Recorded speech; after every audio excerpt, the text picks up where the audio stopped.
Remue ménage.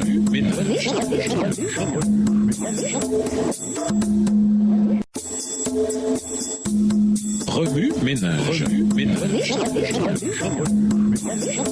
Bienvenue dans votre émission. Remue ménage. Nous voilà à la leçon de mercredi, invités à l'intérieur et à l'extérieur. Au sein de l'église locale, deux idées courantes s'affrontent. Pour certains, on ne peut penser à évangéliser ceux de l'extérieur qu'à condition d'évangéliser ceux de l'intérieur. Pour d'autres, on pense tellement à l'évangélisation interne qu'aucune expression de foi extérieure ne s'observe dans la communauté. Quels arguments votre église présente-t-elle et de quel côté vous trouvez-vous? Ceux qui soulignent l'évangélisation externe se focalisent sur la collectivité. Ils insistent sur l'évangélisation, les efforts pour gagner des âmes, le service, la satisfaction des besoins sociaux, la croissance de l'effectif. Ceux qui insistent sur l'évangélisation interne parlent avant tout d'éducation, de mentorat, de croissance intérieure, de spiritualité, de développement, de discipline spirituelle et de vie sainte. En réalité, les deux types d'évangélisation sont nécessaires. Les deux se nourrissent mutuellement. Prenons l'exemple de nos deux jambes. Une jambe nous fait avancer pour que l'autre puisse faire la même chose. Les deux sont inséparables. Les deux travaillent ensemble. Plus nous nous efforcerons d'expliquer à d'autres la parole de Dieu avec amour, plus elle deviendra claire à nos propres yeux. L'usage de nos connaissances et de nos facultés conditionnera nos progrès et notre puissance. Extrait du livre Les paraboles de Jésus, chapitre Le service de Dieu, page 308, livre écrit par Ellen G. White. Elle ajoute que les prédicateurs enseignent aux membres d'église qu'il leur faut porter le fardeau que le Seigneur leur a confié, celui d'amener des âmes à la réalité de l'évangile, afin de croître eux-mêmes spirituellement. Extrait du livre Instruction pour un service chrétien effectif, chapitre 7, page 88. Nous ne pouvons prendre soin des membres d'église sans nous former et nous équiper mutuellement pour gagner des âmes. L'œuvre qui consiste à gagner des âmes ne pourra s'accomplir si nous ne nous aimons pas les uns les autres et si nous ne prenons pas soin les uns des autres. Cet amour et ce soin mutuel ne pourront être possibles que si nous suivons le Christ en tant que Seigneur et Maître. Impossible d'évangéliser l'intérieur sans évangéliser l'extérieur et vice-versa. Le discipulat est un processus continu qui commence avant le baptême, se poursuit après le baptême et conduit le disciple à devenir de plus en plus comme Jésus. Remue ménage. Où voyez-vous Jésus dans Philippiens 3, les versets 12 à 20? En quoi l'Esprit du Christ vous a-t-il impressionné cette semaine dans le domaine du discipulat? Que vous dit Jésus par ces textes? En quoi voyez-vous Jésus différemment ou le voyez-vous de nouveau? Comment réagissez-vous en voyant Jésus de cette manière? Comment votre église locale peut-elle être un véhicule actif pour le mandat évangélique? Au revoir. Et à demain si Dieu veut.